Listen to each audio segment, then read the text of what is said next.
yung magiging pangpasko. So, ang sinasabi nila ay, you know, for simple family, family of 4, oh my goodness, this is family of 4. Mother, father, 2 children, 'di ba?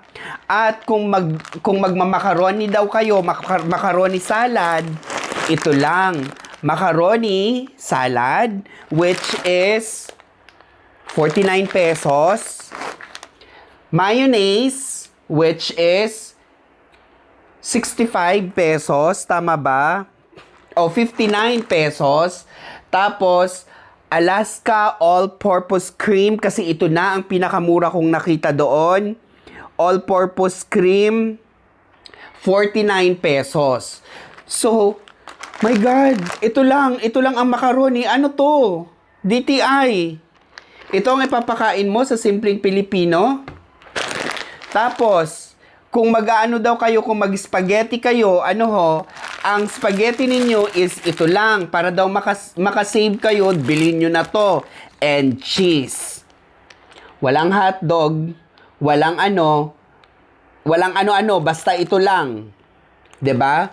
Kasi nga daw, simpleng Pilipino lang tayo. 'Di ba?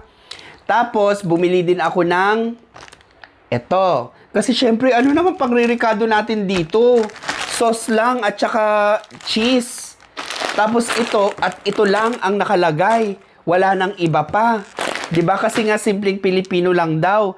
Tapos ang sinasabi niyang ham. My God, naghanap na talaga ako. Ito na ang pinakamura kong nakita na ham. Itong ham na to is magkano ba to? 65 pesos. So all in all, lahat ng to na kinuha ko, all in all, 485 pesos to. 'Di ba? Ma'am. Oh, alam niyo ang mali? Alam niyo ang mali, DTI, malaking malaki kasi ang mali ninyo. I understand your messaging. The delivery is too bad. Fire. Fire your PR team. Walang silbi ang mga PR team ninyo. 'Di ba? Kasi bakit yung ganyang klaseng messaging nakalusot to? That's very bad. So ito lang siya. My God, hindi po talaga pwede kung magmamakaroni ako.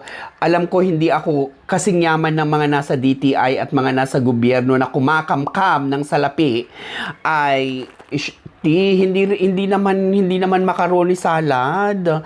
Dagdagan nyo naman to. So dadagdagan ko pa siya. So